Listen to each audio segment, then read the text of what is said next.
Sally, let's talk about Donald Trump. I think we're all waiting to talk about Donald Trump. I know you're waiting. I got thoughts. You have thoughts. Yeah. You've made an enormous impact in the media landscape talking about Donald Trump. Thank you. Sure. All right, yeah. Sure.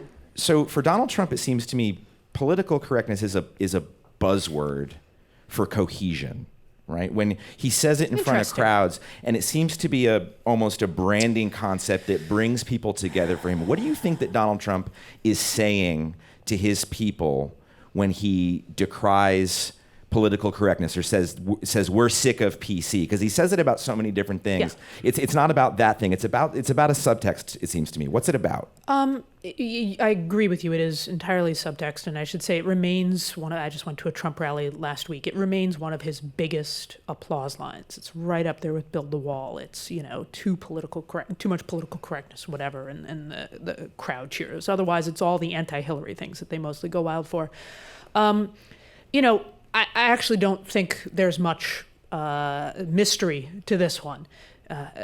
Donald Trump is using attacks on political correctness as to build the cohesion you're describing around the issue of white racial resentment. I think if you go back in conservative politics to when Nixon first ran for president, and it was made very clear within his campaign, okay, we can't overtly go out and talk against segregation or talk for segregation and against integration. Can't do that. Wouldn't have said the term then, but that's not politically correct at that point. But what we can do is talk about busing.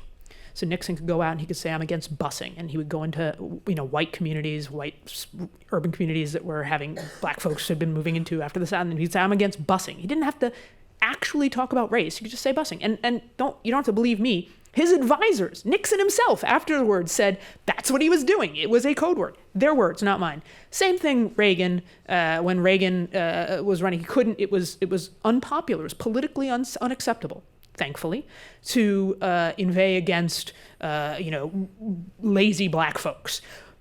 Couldn't do that, but he could talk about welfare moms, welfare queens who lived on the south side of Chicago. He didn't have to mention their race because everybody knew who lives on the south side of Chicago. And he talked about how sometimes they were driving Cadillacs in the imagery he painted, and the implicit message there, didn't have to mention race, but the implicit message is, here are black people getting something for free without any effort that you, the inherently, implicitly deserving white folks, don't have either. Now, this sort of taking from frame that was sort of built on with affirmative action. We should action. extend that charge while we're on it to Hillary Clinton and branding in 1994, branding criminal I was going to say, well, it certainly extends. Look, it extends through Carter. And Carter, in 76, Carter gave a speech where he opposed integration of communities, right? And he talked about ethnic purity in communities. Carter. So, Bill Clinton certainly in his, ending welfare as we know it, and in a lot of his criminal justice policy, which Hillary Clinton supported at the time, and which is why I thought it was very understandable and right that she was being protested and pushed by Black Lives Matter. So Democrats have participated in it. It is a bipartisan issue. This is racial dog whistles and implicit bias in general, but it has very explicitly been a conservative strategy, a Republican strategy. In 1964, the Republican Party got together. Robert Novak reported on the meeting, and they said at the meeting, in his words, that they are going to become, that their best strategy for winning for the future is to become, in fact, if not in name, the white man's party. So this is plain as the day can be. And the irony now is that Donald Trump, for all of his incredibly politically incorrect things that he said, he even knows that he can't go out and attack the equality of women and the equality of black folks and the opportunity that folks are. He knows he can't attack it directly.